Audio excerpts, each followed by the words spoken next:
Dahil nagsiubuhan itong dalawa kong anak, isang 2 years old at isang 18 years old, bumili ako ng No Cap Organic Herbal Patch.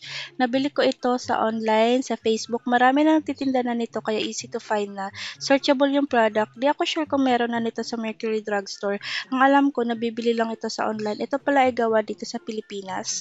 Hanapin nyo lang yung No Cap Organic Herbal Patch sa Facebook. Same day delivery pala itong kaya mas mahal kasi rush order at pinalalamove ko pa.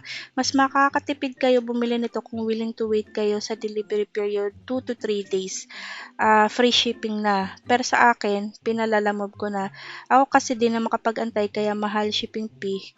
Gora na. Okay, bumili ako ng isang trial pack. Sa isang pack, merong 6 sachet or 12 patches. Ang halaga nito ay 399 pesos plus shipping fee. Opo, mahal no, pero para sila ay gumaling, kaya agad nagpabudol ako. Wala nakalagay na FDA approved or wala nakaprint na FDA approved.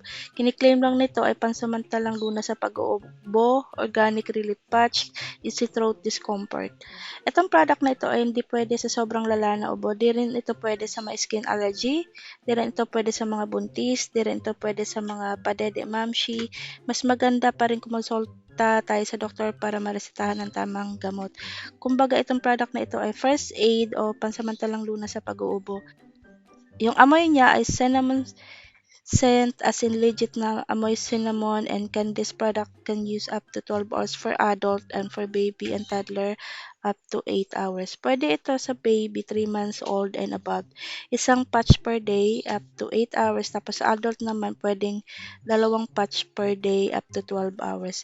I recommend sa mga baby na may ubo na ilagay ito sa gabi o bago sila matulog kasi na-experience ko, nilagay ko yung pot sa umaga, natanggal lang kasi sobrang likot ng toddler ko. Pinagpapawisan siya. So, di siya dumidikit o pag pinagpapawisan o very active yung bata.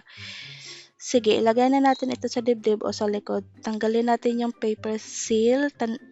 Tandaan na huwag tanggalin o galawin yung black circle. Once a day lang dapat ito gamitin tapos obserbahan hanggang sa mawala yung ubo. Siyempre, huwag po tayo umasa lang dito kasi ito ay pansamantalang lunas ng ubo. Maigi pa rin na umiinom ng gamot para mapabilis yung paggaling. Salamat sa panonood. Bye!